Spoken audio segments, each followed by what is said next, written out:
Hello students, I Shravan Bodele, TGT English, welcome you all in the online classes organized by Kendriya Vidyalaya Sangathan, Jabalpur region.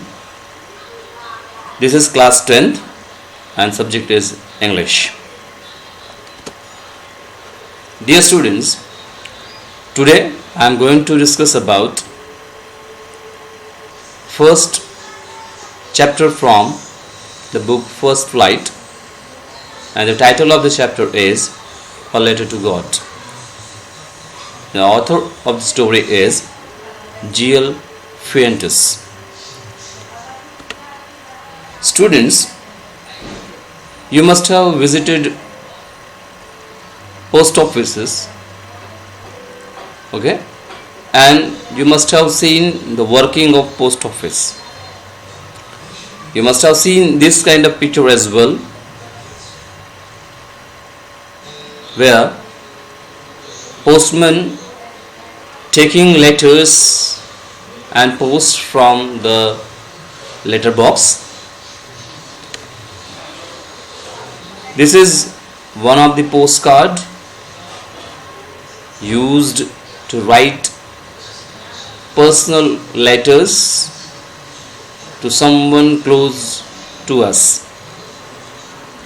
This is the money order form that we use to send money to a person far from us. Nowadays, generally these things are not used because of the technology that we use, but where the technology is not available, these communicative devices are very important. But what about if someone wants to write a letter to God? What can be the address? Okay? And what can be the idea behind writing the letter to God? This particular story, A Letter to God, is talking about one person named Lancho. So let us start the lesson and let me begin the chapter, my presentation, with the theme or what we are going to learn from this presentation. Here we'll start the presentation with the theme of the lesson. Okay, this can be very important to you, because many a times the question can be asked to you to write the theme of the lesson. So I will be discussing about the theme of the lesson. We will be talking about the summary, a brief summary I will be providing to you. We will look at the words that come across for the first time to us and will try to give the meaning of that. And then, as far as language part is concerned, we will discuss about adjective clause or relative clause, particularly non-defining relative clause. So let me begin with a theme. Okay, let's try to understand what this particular chapter teaches us. So this particular chapter teaches us three things. One, it teaches us about Lancho's firm faith in God. It teaches us our faith can never go unrewarded. Unconditional faith to someone will bring you fruits. This is what this particular chapter is talking about. That is why it gives a lesson to us that human beings should have faith in God, humanity, and most important, in oneself. Second thing that we can learn from the chapter is about the utter innocence of the farmer Lancho. It also teaches us that there are many people in the world who are childlike innocent. and know nothing but goodness of God. They all believe that if nobody would help them in the world, God would definitely help them. They believe that everything in the world is governed by God, and God sees everything, every moment, every action of the human being. So this particular chapter is talking about that also.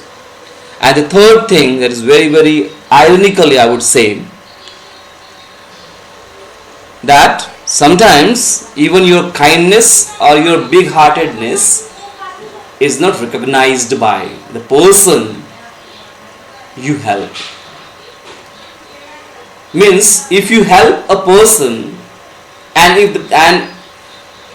that person doesn't know that you are the person to help him or her, he or she will not recognize, and moreover he or she can blame you for. So it is not always that you do a kind of kindness, a kind of charity, and you will receive the accolades from or appreciation from everyone. That's why we can say you may not get any credit for your generosity and kindness. So what we can learn from here, that do what you have, help any manners you can help any person, but don't expect for appreciation, don't expect any kind of recognition from the person you help, because sometimes the person you help may consider you a bunch of crooks.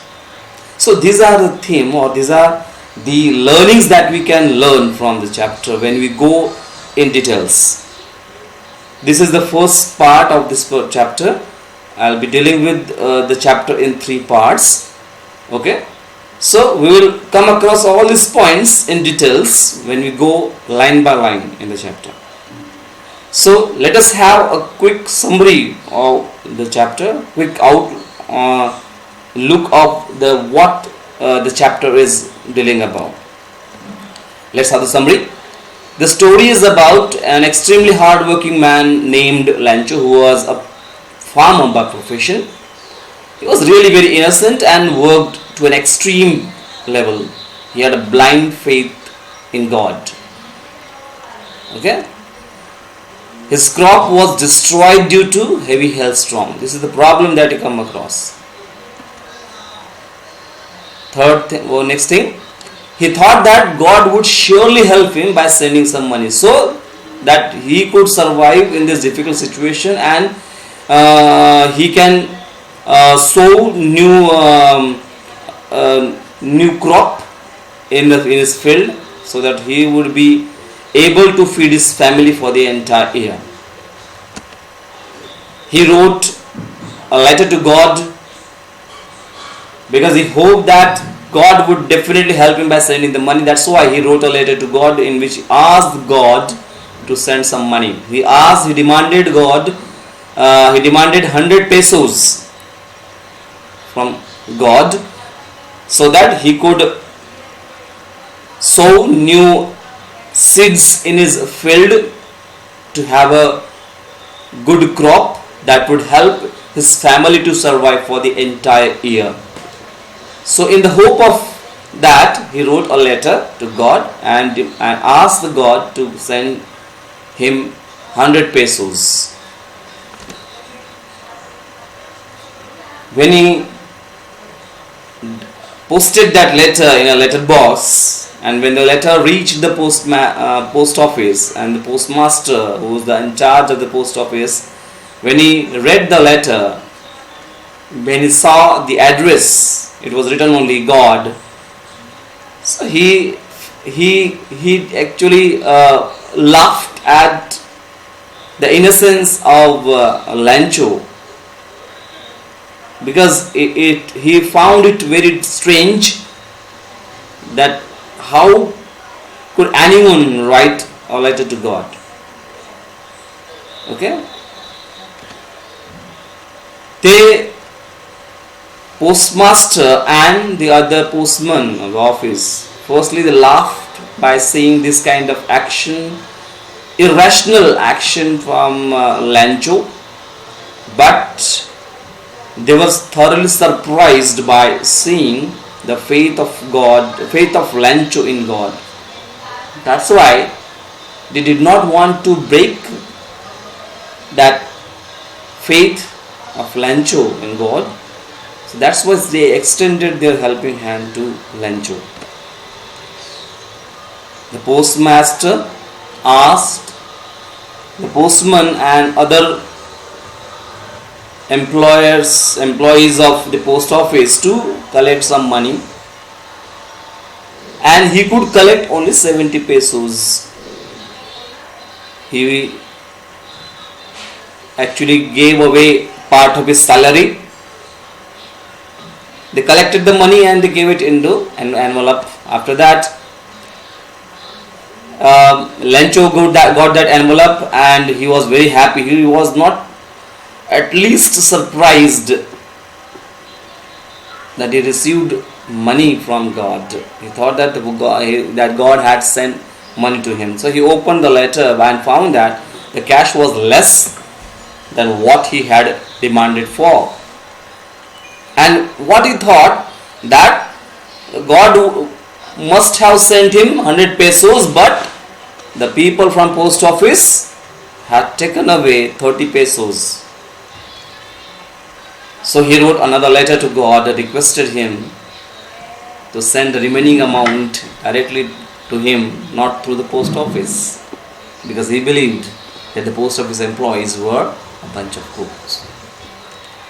Now this is the summary that we come across, dear students. Now let's talk about the chapter in details.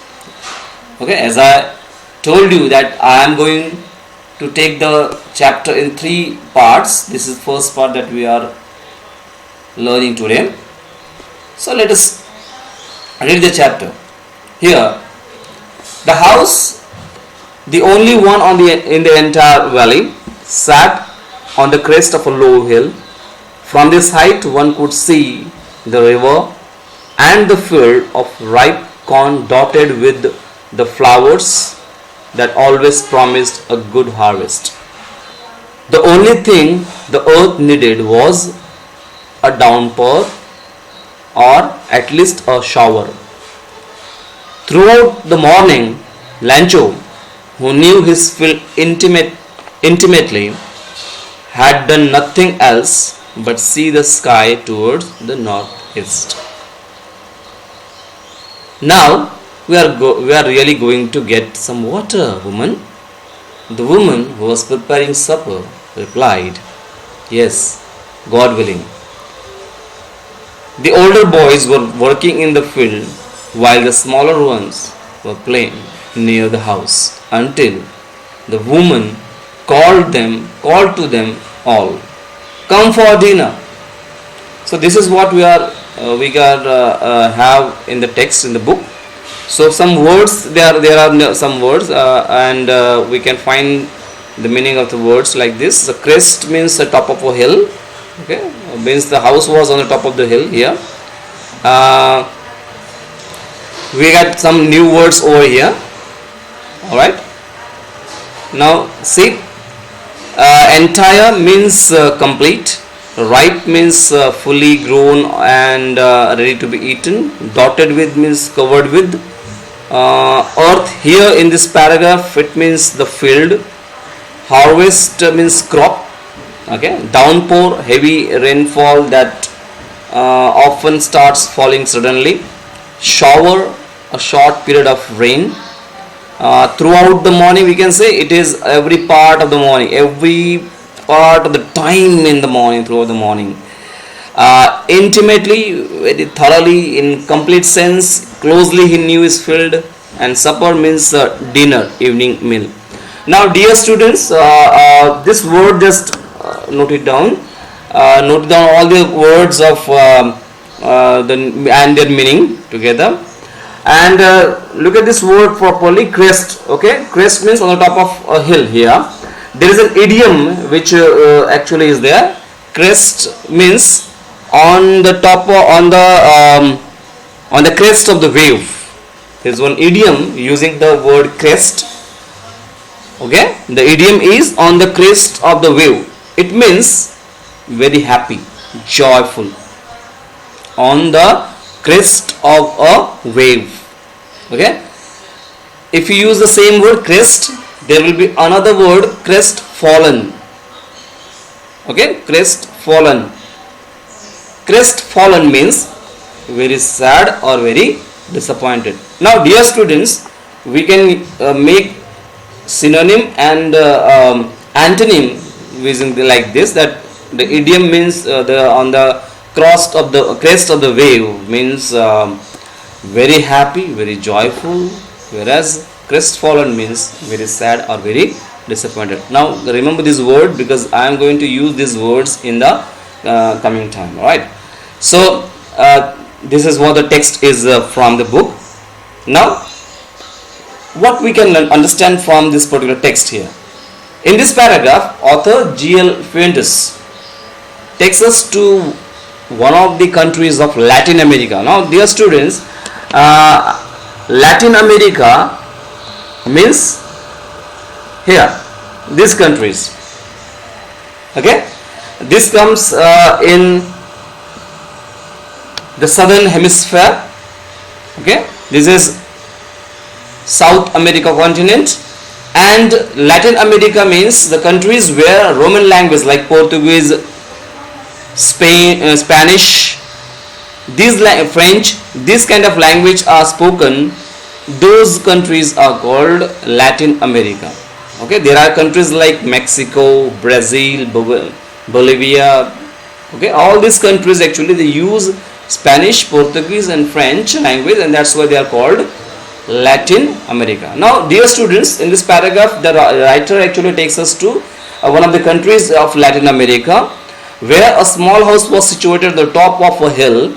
Okay, this was season of harvesting, means the crop was very ready to be ripen and to be cut down. So this was the time of harvesting. The cornfield had borne flowers. Now let's try to understand, dear students. Here the cornfield had borne flowers. Here this is what it has written here, cornflower had dotted with flowers. It means the cornflower has borne the flowers, which is symbol of good harvest. Okay, and as the house was on the top of the hill, from that height everything was visible.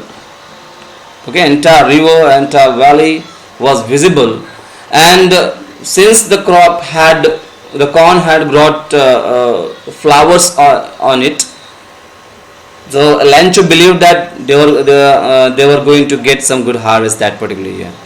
Okay, Lancho, the hero of the story, actually knew his field very closely, and he knew that his field needed rain, because he felt that rain could give even a better crop. Because as I have told you that the cornfield actually started bearing flowers, it has started blooming with flowers, so that's why it needed a little shower or downpour of rain, which would be helping to make that corn a better one. Okay, good quality of corn he was expecting, and for that Lancho wanted some downpour or a mild shower also work for making the crop a better one, a good quality of crop.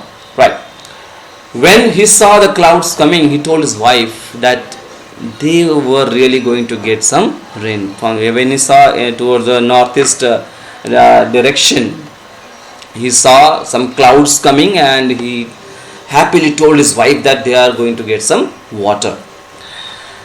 It was a small happy family. Okay, the children were playing, the lady was preparing food for the family, and then when the food was ready, she called the children. okay, to eat. Now dear students, let's try to understand, because from this particular text can be asked to you for comprehension check. So I have taken one paragraph from there and some questions I have posted. Okay, see, first question can be asked from here: what did the earth need? Okay, yes, the earth needed a downpour or a mild shower. Excellent. Then next question can be here: what did Lencho do throughout the morning? Yeah, he had been looking at the sky throughout the morning. Yes, he waited for rain, seeing towards the rain northeast. Alright. Next question: why had Lencho kept looking towards the northeast? Okay, because Lencho had kept looking towards northeast because the rain clouds were to come from that direction. That's why he was looking towards northeast, right? Next question can be here: what promised a good harvest? Anybody? Yeah.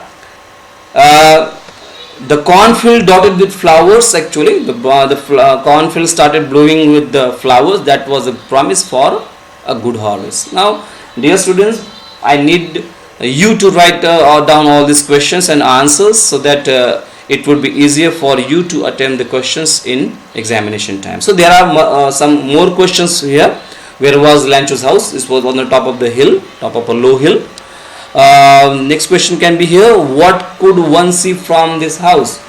Okay, one could see from that height, one could see the entire valley, the river, the field of ripe corn.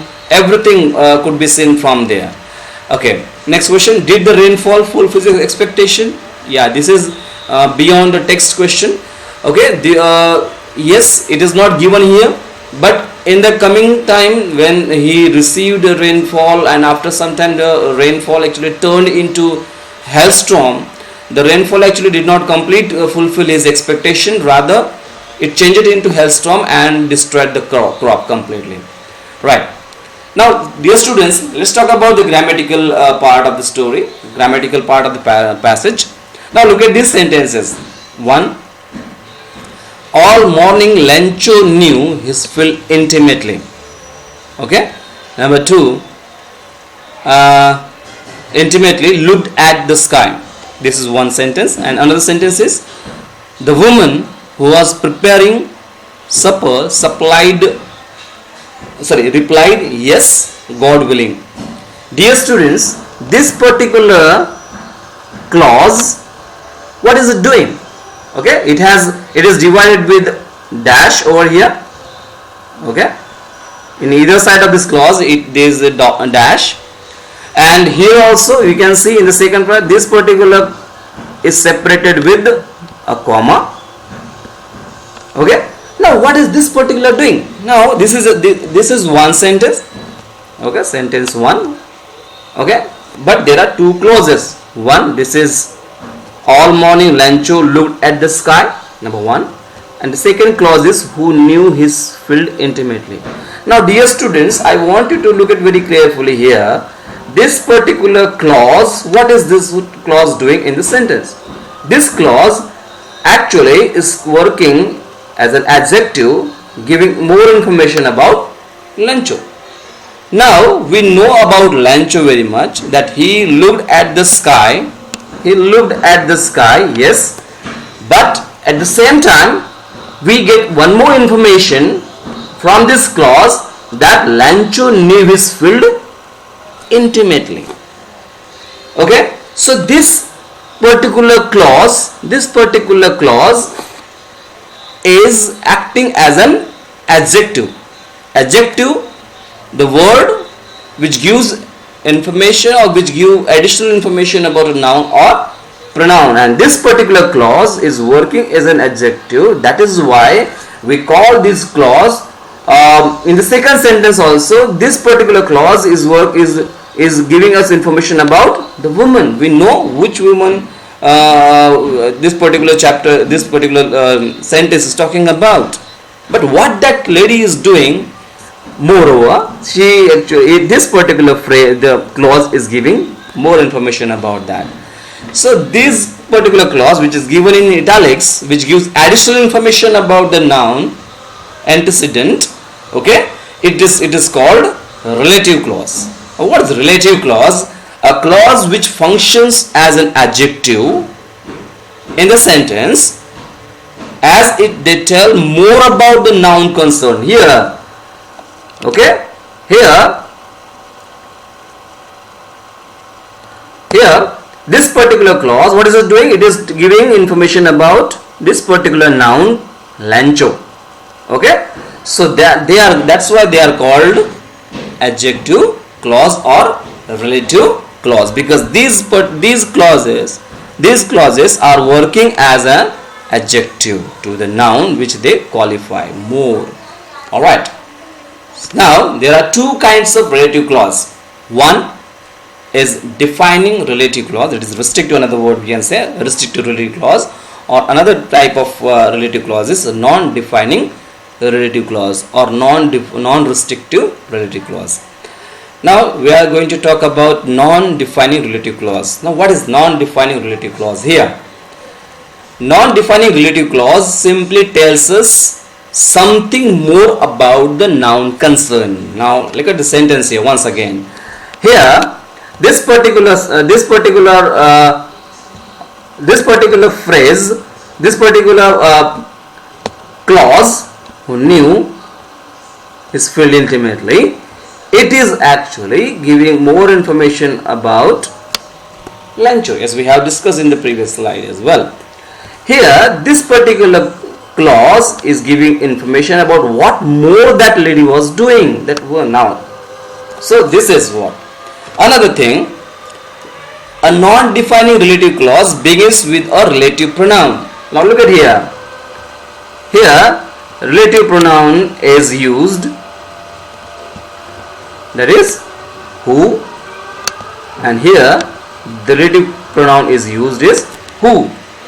Okay, so there are relative pronouns like who, whose, okay, and whom and which. These are the relative pronouns we use to make a non-defining relative clause. One more characteristic of non-defining relative clause is it has a comma in front or after it. See here, it has a comma in either side of the relative clause. So I think you must have understood that this particular clause, this clause is, what is it doing? It is giving additional information about the noun, the woman. This particular clause is giving more information about noun, that is lancho. So these two clauses are non-defining relative clause. Okay, I think it is very much clear to everyone. Now let us have a hand-on practice of it. Join the following sentences given below using a non-defining relative clause. Use who, whom, or whose, or which to combine them. Now dear students, I have given one sentence here. I often go to Mumbai. This is one. And another sentence is Mumbai is the commercial capital of India. Now I want these two sentences to become one single sentence. So now I need to use a non-defining relative clause. So what can be the answer? Here, I often go to Mumbai, which is the commercial capital of India. Here I have used which, okay, and I have made this particular clause as a non-defining relative clause. Now this particular clause is giving information about Mumbai, additional information about Mumbai. Now here one more example is this. Sentence is my brother is an IAS officer. One sentence, and second is my brother stood first. Now here what I have done, my brother who stood first is an IAS officer. Now I get the information that my brother, actually who is he? He is an IAS officer. Okay, he is an IAS officer. He is an IAS officer, but more than that, he stood first. He stood first. So this particular clause is giving more information about my brother. So this is what the non-defining relative clause is all about. Now let's go further in that further text. It was during the meal, just as Lencho had predicted, big drops of rain began to fall. In the northeast, huge mountains of cloud could be seen approaching. The air was fresh and sweet. The man went out for no other reason than to have the pleasure of feeling the rain on his body. And when he returned, he exclaimed, "These aren't raindrops falling from the sky. They are new coins. The big drops are 10-cent pieces and the little ones are 5." With a satisfied expression, he regarded the field of ripe corn with its flour, draped in a curtain of rain. But suddenly, a strong wind began to blow, and along with the rain, very large hailstones began to fall. This truly did resemble silver coins. The boys, exposing themselves to the rain, ran out to collect the frozen pearls. Now let's understand with the meaning of some new words, dear children. Here, forecast means said in advance. Predicted means forecast. Forecast, it means say something in advance about future. Approaching means coming or closing in. Here, pleasure means joy. Regarded means considered or thought. Draped means covered, and hailstones means small ball of ice that falls when it rains. You must have seen that. Okay, now let's have this particular text and understand it more clearly. What this particular text is talking. From this text we come to know that as Lencho was taking his meal, it started raining, as he had already predicted about or forecast it earlier. He went out to feel the rain on his body. I mean, he became very, very happy, and to show his happiness, as he was very hardworking, very innocent person, he went out in the rain to feel that rain on his body, to feel actually that there was rain, because his prediction had got fulfilled. Okay, so he was very, very happy, and to show his happiness, he went out in rain and became wet, became completely drenched with it. In excitement, he compared the raindrops with money, as we have seen here, that he compared his that raindrops with money, saying that is 5 cent, is 10 cent, because a shower will be handy for the good quality of crop, as we have seen earlier, that Lencho wanted a downpour of rain or a mild shower, because he thought that this could actually improve the quality of his crop. That's why he believed that when the rain started, he thought that this rain would be very, very helpful for the crop. He hoped that the rain would improve the quality of crop, which would bring him good amount of money. That's why he compared the raindrops with money. Now, dear student, all these points, please make it very clear in your mind. Okay. But his happiness was short-lived, because after a few moments, a strong wind started to blow, and the rain suddenly changed into hailstorm. So, here, what did he say? That this money, these raindrops, was like silver money, silver coin, and silver is white in color. Here, the rain, his filled in with hailstones, which looked white as silver. Here the author has used irony, because as I told that what did he say? He said that the moment ago he compared raindrops with silver, and silver is in white in color, but and hailstones, which were white in color, were like silver, that destroyed the field completely. He actually felt that raindrops would help him to grow a good crop, which would bring him lot of money, silver to his home. But actually the rain had turned into hailstones, and then that it destroyed completely. the entire field was covered with the hailstones, and actually his field was looking white like silver, but it was not the so it was not good for him. It was useless because the field was completely destroyed. Right. Now, dear students, in this particular paragraph, the writer had very beautifully used a figure of speech called metaphor.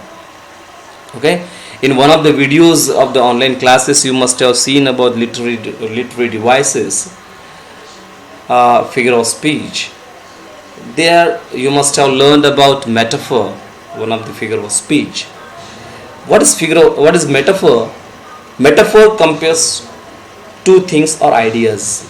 Where two things or ideas are compared, we can say it is metaphor.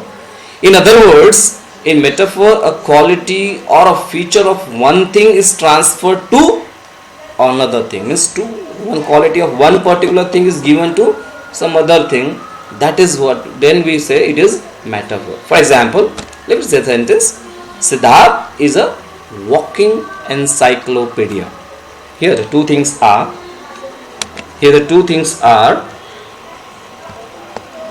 Siddharth and encyclopedia. Okay, means there are two persons, there are two things actually, and they are compared. Okay, means here encyclopedia is very informative. Okay, and it has information about almost all the things. So what writer is trying to say that Siddharth has a lot of information about everything. So he's like an encyclopedia. Okay, actually he wants to, and this is what we can say is metaphor. Here the comparison is made between Siddharth and encyclopedia. Okay, a quality of encyclopedia is given to Siddharth. That is why, okay, we can say it is metaphor.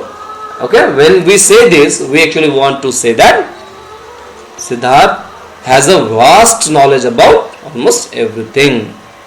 Okay, there are some uses of metaphor in the text. See, you can note it down. Okay, the writer has used metaphor in the text like this: huge mountains of cloud. He says, the size of cloud was like mountain. So the quality of the hugeness of mountain is given to the cloud. The silver coins, new silver coins. The brightness of silver, the quality of brightness of silver is given to coins here. That's why it is metaphor. A curtain of rain. Now curtain is actually used for covering something, and here the rain had covered the entire field. So that's why it is the covering, that quality of covering, that ability of covering something, that curtain is given to rain. That's why it is metaphor. The frozen poles. Okay, the frozen poles. The poles are very bright in color. They are very shining, and that's why it is metaphor. Right. Now, dear students, let us go for another remaining part of the text from the first part. Let me read it once again. Let me have the reading for you. Listen carefully. It's really getting bad now, exclaimed the man. I hope it passes quickly. It did not pass quickly. For an hour, the hail rained on the house, the garden, the hillside, the cornfield, on the whole valley. The field was white as if covered with salt. Not a leaf remained on the tree. The corn was totally destroyed. The flowers were gone from plants. Lancho's soul was filled with sadness. When the storm had passed, he stood in the middle of the field and said to his sons, a plague of locusts would have left more than this. The hell has left nothing. This year we will have no corn. That night was a sorrowful one. All our work for nothing. There is no one who can help us. We will all go hungry this year. Okay. Now, dear students, here this part of the text in the first part. Now, what is this particular text is talking about? Let's try to understand from here. On seeing the pathetic condition of the field, Lancho wished that the hailstorm would pass soon, because hailstorm was very dangerous for the crop, and that's why Lancho wished that hailstorm would pass as soon as possible, so that the damage would be very minimum. But it did not. The hailstorm continued for 1 hour, and that destroyed the crop completely. It covered the field as if the entire field was covered with salt. Everything was looking like salt. Everything was white. When Lancho along with his children reached in the middle of the field, he saw that everything was brutally damaged and nothing was left. Everything was damaged. All his dreams were shackled. All his dreams were shattered completely. They were broken in a brute manner, because he was hoping that he would get a good crop that would help him to improve the condition of his family. But the hailstorm had destroyed the dreams of Lancho, and because the field was totally damaged from it. He became very sad and said that insect could have left, that locust, could have left more, but hailstorm had finished everything. Now, dear students, in the first part of the text, I have told you about the word crest, C-R-E-S-T, and I have given you one idiom of that. And what's that? On the crest of a wave, means very happy.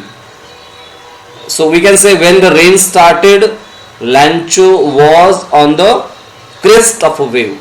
Means when the rain started, Lancho was very happy. But here we can use the same word C-R-E-S-T, crest, with the word fallen. Crestfallen means very sad or very disappointed. So we can make the sentence here, on seeing the bad condition of his field, Lancho was crestfallen. Lancho was crestfallen. So Lancho became very unhappy, very sad, disappointed by seeing the bad and destroyed stage of his field, and because all his dreams had shattered completely. That night he felt very disappointed and helpless, because they were alone in the entire valley. Their crop was destroyed completely by the hailstorm. Nothing was left. So he felt very helpless. While talking with his family, he lamented that all his work went without use. Lamented means he regretted, he showed a disappointment. He felt sorry about that. He worked a lot for growing a good crop, but hailstorm had destroyed everything, and his work meant nothing for him. They means Lancho and his family feared that year they would leave hungry, as there was no one to help them. Now, dear students, I have brought you some passages for better comprehension. Now let's see. Again, it's the same from the last part. Okay. So question can be here. What was getting bad for Lancho? From this text we can see. What was getting bad for Lancho? That hailstorm, no? What did Lancho expect? That it would pass as soon as possible. That hailstorms would pass. Did it happen as he expected? No. The hailstorm did not pass as soon as he had expected. It continued for 1 hour. We can see here. What was the adverse impact of hailstorm on the crop? Okay, nothing was left, not a leaf was remained on the tree. The crop was totally destroyed. Right. Now here answers can be here. First, the falling of hailstorm was getting bad for Lancho. Answer number B. Lancho expected that the falling of hailstorm would stop soon. No, he did not. He expected that the falling of hailstorm should stop soon. On the contrary, the hail rained for an hour. The last question's answer is the falling of hailstorm totally destroyed his crop. Okay, so dear students, take note of these questions and answers as well for your future reading. One more passage is there. Okay, and the questions are like this: what made Lencho so dejected and depressed? Okay, the answer of this particular question is the hailstones completely destroyed his crop, which made him very dejected and depressed. Yes, we have seen that. With whom did he share his sorrow? He shared his sorrow with his sons. You know, this particular sorrow I am talking about, the plague of locusts would have left. Here locust means insect, you know, which eat leaves. Now, why did he compare the hailstone with the plague of locust? Because locust also destroys the crops, but not as much as done by the hailstone. One more question can be given to you. Find a word from the passage which means epidemic or disease. Here it is plague. This word is there. Now, let's have the recapitulation of what we have learned today. Okay, we have seen a short summary of the story. We have seen what the theme of the chapter is. We have read the text. Okay, we have seen the meaning of the new words. We have tried to comprehend the chapter. Okay, the text by small questions and answers. We have seen about adjective clause. And what is adjective clause? The clause which functions as an adjective in the sentence, as they tell more about the noun concerned. They are called adjective clause or relative clause. Okay, today we have discussed about non-defining relative clause. It simply tells us something more about the noun concerned.